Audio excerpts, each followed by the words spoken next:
La Mishnah nous dit Arba midot benotnet tzedaka. Il y a 4 catégories de gens qui donnent la tzedaka. Celui qui veut qu'on donne, mais que les autres ne donnent pas.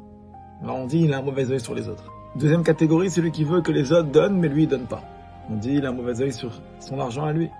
Celui qui donne et qui veut que les autres donnent, c'est le chassid. Il a une bonne philosophie. Lo yiten velo yitnu acherim, celui que ni il donne et ni il veut que les autres donnent, c'est un méchant. La Mishnah d'après, il y a 4 catégories de gens qui y vont Beth Midrash. Oler venose, celui qui y va au centre d'études mais il apprend pas. Et au moins il a le salaire d'être parti.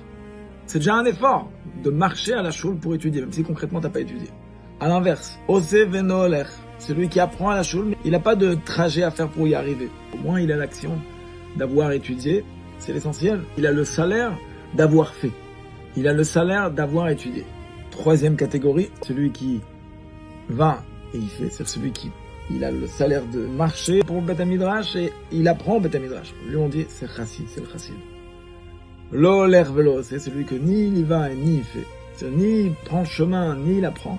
Lui c'est rachat, c'est le méchant. Alors, la question se pose sur les deux Mishnayot. Que ce soit sur la Mishnah qui nous parle de la tzedaka, que ce soit sur la Mishnah de celle qui nous parle de l'étude.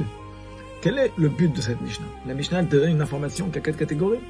Elle te donne une étiquette, elle donne un badge à celui qui fait, celui qui fait pas. Comment le catégoriser? Quel est le message de la Mishnah?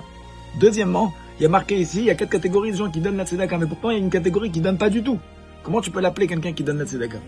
Le Rabbi donne l'explication suivante. En vérité, la Mishnah, exactement, elle est venue t'apprendre que quand tu rencontres quelqu'un qui n'apprend pas, et tu rencontres quelqu'un qui donne pas la tzedaka, la Mishnah, elle veut que tu lui informes et que tu lui dises, comme quoi lui, c'est une personne qui donne, et c'est une personne qui apprend. Pourquoi? Parce que la neshama de chaque juif a toujours envie de bien faire.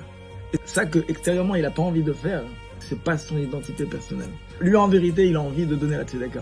Il faut juste lui révéler cette volonté. Et quand tu lui dis comme quoi c'est un noten tzedaka, il fait partie des 4 catégories de ceux qui donnent la tzedaka.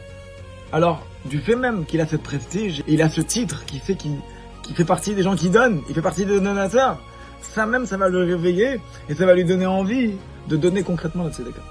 Et la même chose par rapport à ceux qui y vont Beth Midrash. Même celui où il y a marqué dans la Mishnah qui est un rachat parce que ni il fait l'effort de aller à la choule, ni il fait l'effort d'apprendre, il est appelé quelqu'un qui est Olche Beth Midrash, quelqu'un qui va au Beth Midrash. Pourquoi?